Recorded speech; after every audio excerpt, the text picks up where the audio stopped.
Hi friends, welcome to my channel. மிளகு mutton gravy எப்படி பண்ணுறதுன்னு பார்க்கலாம் வாங்க.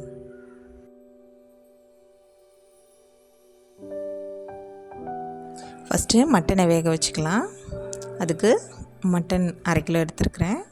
வெங்காயம், மிளகு, ஜீரகம் நான் கம்மியாக யூஸ் பண்ணுறேன். உங்களுக்கு காரம் தேவைன்னா அதிகமாக யூஸ் பண்ணுங்கள். மஞ்சத்தூள், மல்லித்தூள், உப்பு, தேவையான அளவு தண்ணி. தக்காளி அரைச்சி வச்சுருக்கோம்ல, அதில் கொஞ்சோண்டு சேர்த்துக்கோங்க. அந்த தக்காளியும் சேர்த்து விசில் விட வேண்டியது தான்.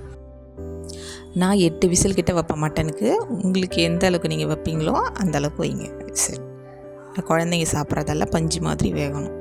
லேசாக கொஞ்சம் எண்ணெய் ஊற்றி வேக போட்டுக்க வேண்டியது தான். இப்போது கடாயை எடுத்துக்கோங்க, ஆயிலில் ஊற்றிக்கோங்க.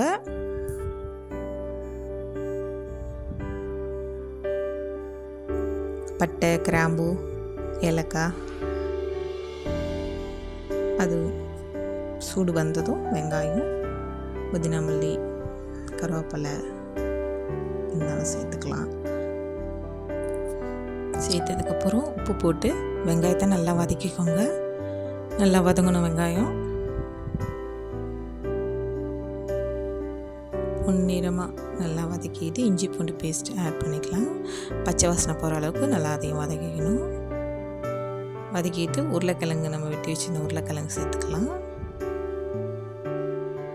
மஞ்சத்தூள், மிளகுத்தூள், மல்லித்தூள், கரம் மசாலான்னு கரம் மசாலா சேர்த்து நல்லா அந்த எண்ணெயிலே நல்லா வதக்கிக்கணும். அரைச்சி வச்சிருந்த தக்காளி, லாஸ்ட்டாக அரைச்சி வச்சிருந்த தக்காளியை தண்ணி ஊற்றி அலசி விட்டுக்க வேண்டியதுதான்.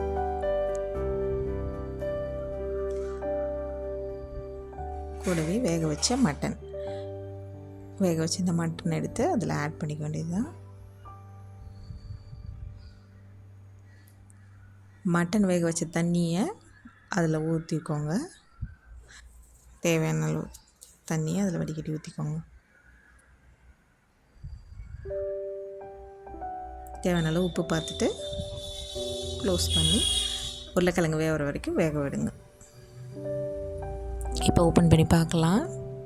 உருளைக்கிழங்கு நல்லா வெந்துருச்சு, தண்ணியெல்லாம் ட்ரை ஆகிடுச்சு. மட்டன் கிரேவி ரெடி ஆகிடுச்சு. புதினா மல்லி இருந்ததுன்னா கொஞ்சம் மேலே போட்டுக்கோங்க. மிளகு மட்டன் சால்னா ரெடி. சாதத்தோடு ஊற்றி சாப்பிடும்போது ரொம்ப நல்லாயிருக்கும்.